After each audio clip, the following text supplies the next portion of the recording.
एक गांव में 3 सबसे अच्छे दोस्त भूषण, रवि और संतोष रहते थे। इन तीनों दोस्तों ने मिलकर मकई की फसल की कटाई शुरू की। उनकी पत्नियां नाश्ते के डिब्बे के साथ रोज खेत आती थीं और अपने पतियों को खाना खिलाती थीं। तीनों किसान एक दूसरे के बहुत करीब थे, यहाँ तक कि उनकी पत्नियां भी एक दूसरे के बहुत करीब थीं।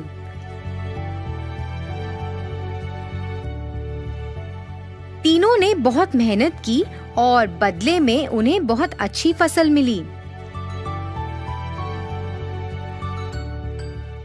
इसके साथ वे गांव के बाजार में मकई बेचने लगे।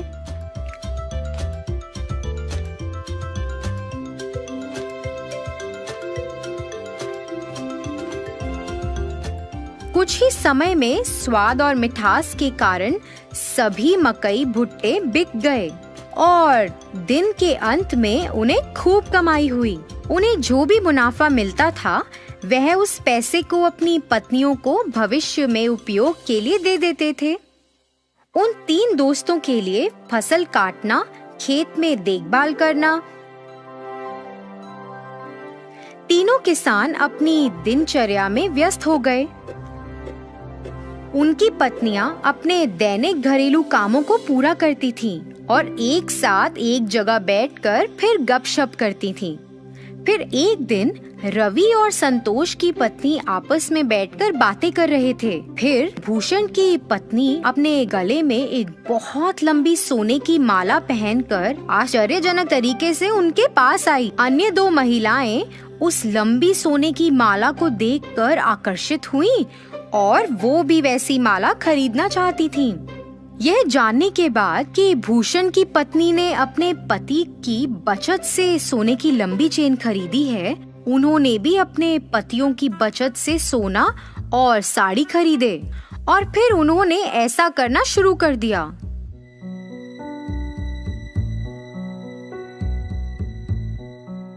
पतियों ने अपनी पत्नियों को सोने की माला और महंगी साड़ी पहने देखा और उनसे इसके बारे में पूछा।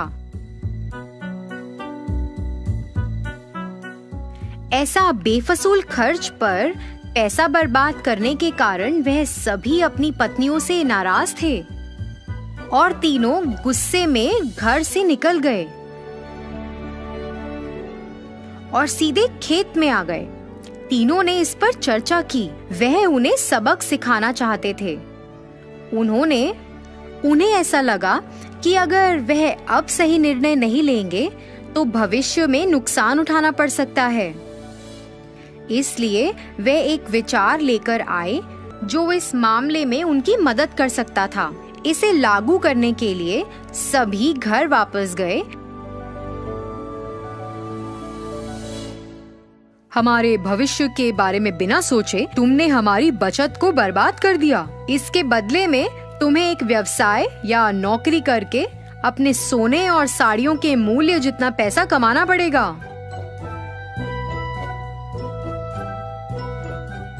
तुम तीनों आपस में फैसला करो कि इतनी बड़ी रकम कैसे कमाओगे और हमें अपना अंतिम फैसला सुनाओ।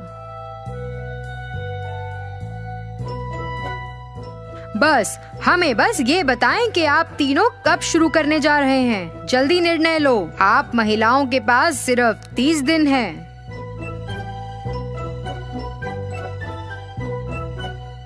तीनों अपनी पत्नियों को समझाकर घर से निकले। उसके बाद तीनों पत्नियां अपने सामान्य स्थान पर मिली। 30 दिनों में इतनी बड़ी कमाई कैसे संभव है? इतनी बड़ी रकम कमाने के लिए हमें ऐसा व्यवसाय शुरू करना होगा जो इस गांव में अभी तक नहीं है। यह क्या व्यवसाय हो सकता है? तीनों ने खूब चर्चा की।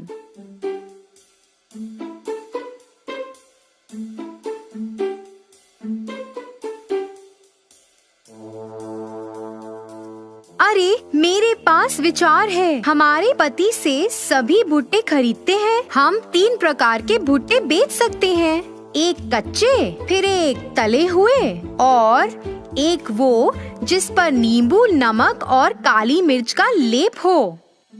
अन्य 2 महिलाएं भी भूषण की पत्नी से सहमत थी। वे तीनों अपने पतियों के पास गईं और अपने विचार के बारे में बताया। उनकी बात सुनकर तीनों किसानों ने सहमति जताई। उस दिन से उन तीनों ने बहुत मेहनत करना शुरू कर दिया, जैसा कि उन्होंने अपने पतियों से वादा किया था। उन्होंने अपनी दुकान के ठीक सामने एक बोर्ड लगाया जिस पर लिखा था कच्चा भुट्टा 15 रुपए, तला हुआ भुट्टा 20 रुपए और तला हुआ भुट्टा नमक, नींबू और काली मिर्च के साथ 25 रुपए। एक महिला ने भुट्टे का छिलका उतारा, दूसरी ने भुट्टे को भूना और तीसरी ने भुट्टे पर नींबू, नमक और काली मिर्च का लेप लगाया। बाद में उन्होंने उसे बेचकर पैसे कमाए। हालांकि ये महंगा था, पर फिर भी लोगों ने उसे खरीदना शुरू किया। 2 दिनों में ही काफी लोग भुट्टे लेने के लिए आए। उस मीठे रसीले भुट्टे के लिए लोग लंबी कतार में खड़े होकर इंतजार कर रहे थे। दिन के अंत में उन्होंने भुट्टे बेचकर 6,000 रुपए कमाए। इसी तरह से यह 30 दिनों तक जारी रहा और उन्होंने लगभग 1,80,000 रुपए कमाए। 31वें दिन वे तीनों अपने व्यवसाय से कमाए हुए पैसे लेकर अपने पतियों के पास गईं। पैसे वापस देने के बाद उन्होंने अपने पतियों से वादा किया कि वह अपने व्यवसाय को जारी रखेंगी और कड़ी मेहनत करेंगी। इसी तरह तीनों महिलाओं को पैसों और मेहनत का मूल्य पता चला। उन्हें अपनी गलती का एहसास हुआ। उन्होंने पहले की गई गलती को कभी नहीं दोहराया। उन्होंने अपने पतियों के काम में हाथ भी बटाया।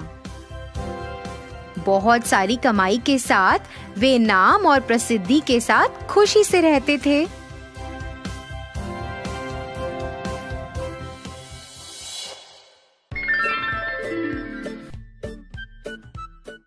एक बार था एक लड़का शंकर नामक, जो अपनी माँ सबिता और बहन गुनिया के साथ थारेश्वर के गांव में रहता था। शंकर के पिताजी का देहांत उसके बचपन में ही हो चुका था। तब से शंकर की माँ ने ही घर के लिए पैसे कमाने की जिम्मेदारी उठाई। सबिता ने बहुत मेहनत की अपने बच्चों का पालन पोषण करने के लिए। पैसों की कमी की वजह से शंकर ने स्कूल छोड़ दिया और अपनी माँ के साथ काम करने लग गया, पर उन्होंने गुनिया की पढ़ाई को नहीं रोका। सबिता इमारतें बनाने वाले साइटों पर मजदूरी का काम करती थी। शंकर भी जो अपनी माँ के साथ काम पे जाने लगा, उसने देखा कि ये माहौल कुछ अलग और अनोखा था। कैसे ईंटों को जमा करके सीमेंट भर के दीवारें चढ़ाई गई जा रही थी, कैसे रेत और सीमेंट को मिलाया जा रहा था, फिर पूरे दीवार पर सीमेंट लगाया जा रहा था, फिर सूखे सीमेंट को जमाने के लिए पानी डाला जा रहा था और अंत में रंग लगाया जा रहा था। ये सब शंकर को बहुत पसंद आया। घर जाने के बाद, माँ, मुझे इमारतें खड़ा करने का तरीका बहुत पसंद आया। सच में बेटा? फिर क्यों ना तुम रोज मेरे साथ आ जाओ, सिर्फ काम के लिए नहीं, सब कुछ सीखने के लिए भी, और ताकि तुम एक दिन एक बड़े बिल्डर बन जाओ, है ना? हाँ माँ, मैं वादा करता हूँ। उस दिन से शंकर हर एक काम को गौर से देखने लगा। उसने जल्दी सब कुछ सीख लिया।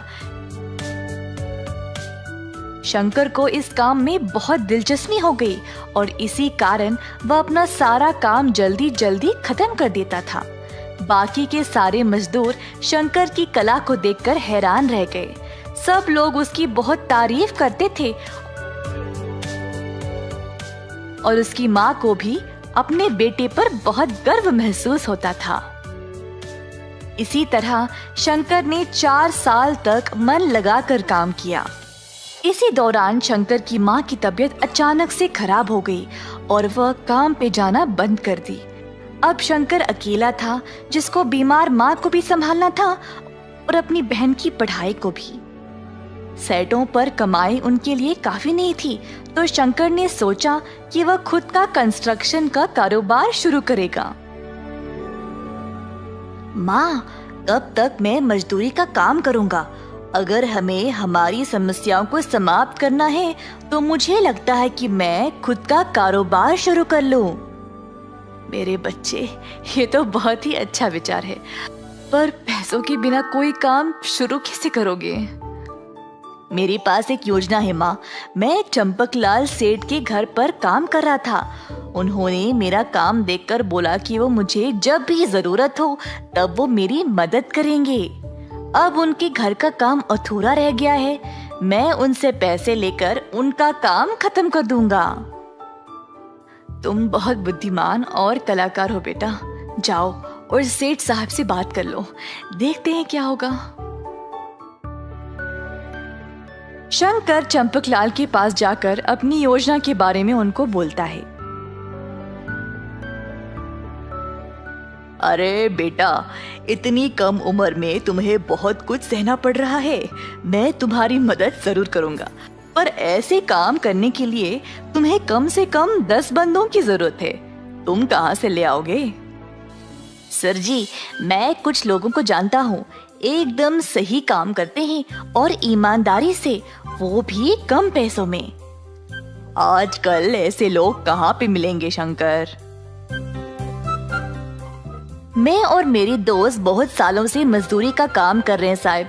हम दिन भर काम करके भी ये लालची बिल्डर लोग हमें ठीक से पैसे नहीं देते थे। ऐसा बहुत सारे लोग ठोकर खा रहे सर जी। अगर मैं उनसे बात करूंगा तो हम जरूर एक साथ हाथ जोड़कर काम कर सकते हैं। ये सब तो ठीक है बेटा, पर किसके घर पे काम शुरू करोगे? सर जी, आपका काम भी तो कब से रुका पड़ा है। मैं आपके घर पर काम शुरू करूंगा। मैं आपके घर का काम देखते ही देखते खत्म कर दूंगा, देख लेना। ठीक है बेटा, जाओ और भगवान का नाम लेकर ये शुभ काम शुरू करो।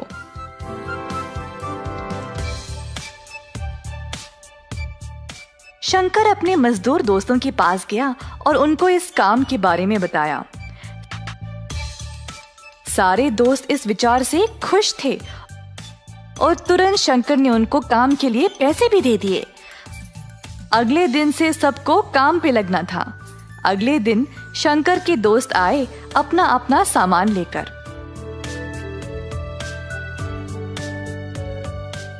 शंकर ने बचे हुए पैसों के साथ बाकी का सामान लाया, जैसे कि सीमेंट, रेत वगैरह। मजदूर पहुंचने से पहले ही उसने सारा माल और सामान तैयार रखा। सब लोग इस नए काम को लेकर बहुत खुश थे। क्योंकि सब जवान थे, वह काम भी जल्दी जल्दी खत्म करने लगे। शंकर बाकियों को सही दिशा दिखा रहा था काम करने का, और देखते ही देखते 2 महीनों के अंदर सारा घर तैयार हो गया। चंपकलाल का ये नया घर देखकर सब लोग हैरान रह गए। शंकर के पहले मालिक भी ये काम देखकर आश्चर्यचकित रह गए कि उसने इतना अच्छा मकान बनाया। चंपकलाल सेठ का घर देखकर अब बाकी के लोग भी अपने अपने मकान बनवाने के लिए शंकर को बुलाने लगे। शंकर बेटा, तुमने इतने कम समय में मेरा इतना अच्छा मकान बना दिया। वाकई में लाजवाब काम किया तुमने। सेठ साहब ने फिर शंकर को अपने काम के लिए अच्छा खासा पैसा भी दे दिया। पैसों के साथ उसने अपनी माँ की सेहत का ख्याल रखा और अपनी बहन को बेहतर स्कूल में डाला। उसने खुद के परिवार के लिए भी मकान बनवा लिया। 18 वर्ष के अंदर अंदर शंकर ने कई प्रकार के लोगों से काम कर लिया। उसने अपनी कला का इस्तेमाल किया मेहनत के साथ, जिसकी वजह से उसको प्रशंसा मिली। अंत में उसने अपने परिवार को सुखी भरा जीवन दिया। इस कहानी से हम ये सीखते हैं कि परिश्रम के बिना प्रतिभा किसी काम का नहीं।